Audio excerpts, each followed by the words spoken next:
અંકલેશ્વર તાલુકા DYSP કુશલ ઓઝા સાહેબની સૂચના અનુસાર પોલીસના કર્મચારીઓ ઈદે મિલાદના તહેવારના અનુસંધાનમાં પેટ્રોલિંગમાં હતા. એ દરમિયાન જાણવા મળેલ કે અંકલેશ્વરના અંસાર માર્કેટમાં આવેલ ગોલ્ડન માર્કેટના પ્લોટ નંબર 27માં આવેલ SM એન્ટરપ્રાઇઝ નામના ગોડાઉનમાં આરટીઓની કોઈપણ જાતની પરમિશન વગર કેટલાક ઇસમો ગેરકાયદેસર ટ્રકો લાવીને તેને કટિંગ કરીને ભંગારમાં વેચી દેવામાં આવે છે.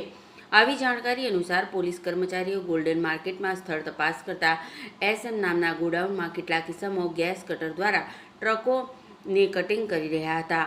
આ વિશે પોલીસ કર્મચારીઓ દ્વારા પૂછપરછ ગયા હતા. યોગ્ય જવાબ નહીં મળતા પોલીસ દ્વારા સદર તપાસ હાથ ધરી હતી.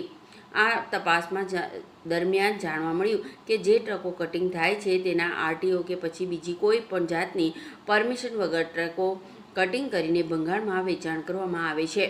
આ અનુસંધાનમાં અંકલેશ્વર બી ડિવિઝન પોલીસ મથકે જાણ કરાતા અંકલેશ્વર શહેર બી ડિવિઝન પોલીસના કર્મચારીઓ સ્થળે પહોંચીને તપાસ કરતા ટ્રકો કટિંગ કરવાના સાધનોમાં ઇન્ડિયન કંપનીના કોમર્શિયલ બોટલ નંગ 4 જેની આશરે કિંમત 8,000 તથા સીલબંધ ગેસની બોટલ નંગ 3 જેની કિંમત 10,500 તથા બીજા 7 ઓક્સિજન ભરેલ બોટલ નંગ 8 જેની કુલ કિંમત 71,000 તથા ગેસ કટિંગ ટોર્ચ જેની કિંમત 500 રૂપિયા કુલ મળીને 93,000ના મુદ્દામાલ સાથે SM એન્ટરપ્રાઇઝના ગોડાઉનના માલિક સામે કાયદેસરની કાર્યવાહી પોલીસ દ્વારા કરવામાં આવી હતી.